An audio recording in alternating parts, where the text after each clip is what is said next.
Yo, what's up mga tropa? Panibagong araw na naman ang pinagkulob sa atin ng Diyos mga tropa.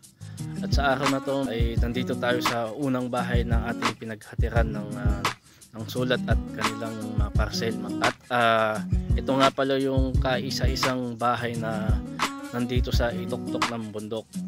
At ang tawag nila dito ay Castillo. At ito ngayon nga pala yung nasa likod ko. Ayan. Gate lang yan pero mataas yan eh. Hindi ko kung nakikita nyo. Ayan. Ayan. Mataas yan. Mataas na gate. Ayan. Tapos ayan.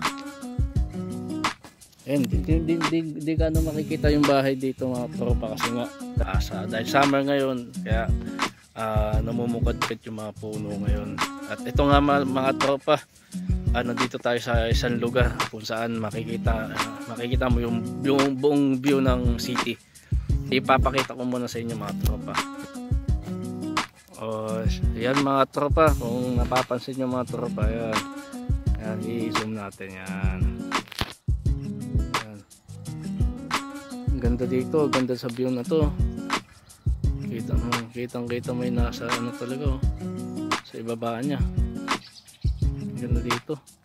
Tapos yung mga tropa, kung nakikita nyo yung tower na yan, ayun, tingnan yung ukay-ukay.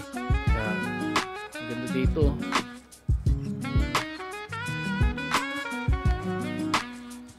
Ayan siya. Ayan. Ito yung Castillo gate nila. Ayan.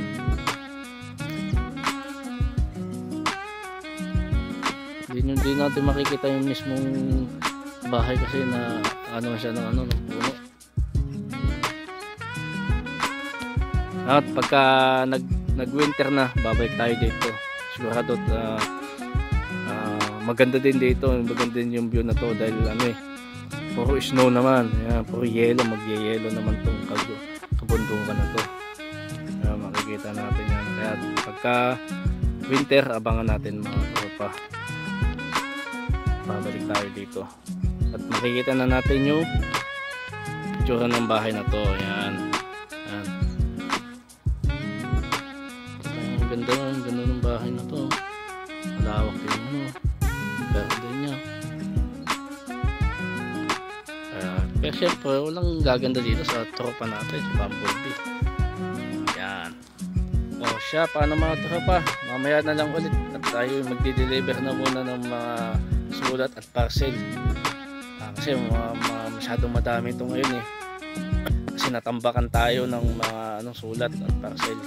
Nandito tayo sa ibaba nung una nating pinaghatiran ng sulat, yung sinasabing Castillo bahay. Nandito siya, tanaw natin mga tropa. So yan siya mga tropa. Yan, isusum natin yan. Ayan o. Ayan. Parang siya yung tsura ng Malacanang Palace Ayan yun.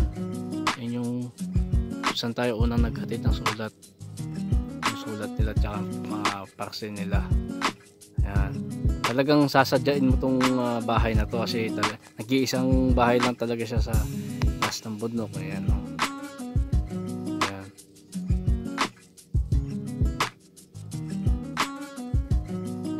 Pero parang siya, yung tsura niya pang Malacanang, Malacanang Palace.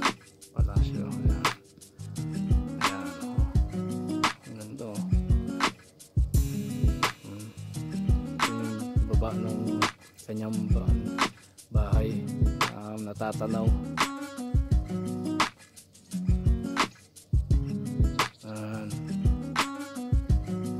Ito nag-iisang bahay lang talaga siya.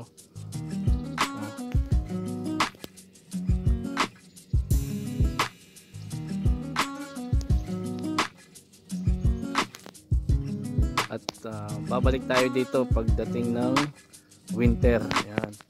Kasi puro yelo naman tong mga kabundukan na to. Tapos mag-snow pa ganda lang tignan, nagganda lang pagmasdan.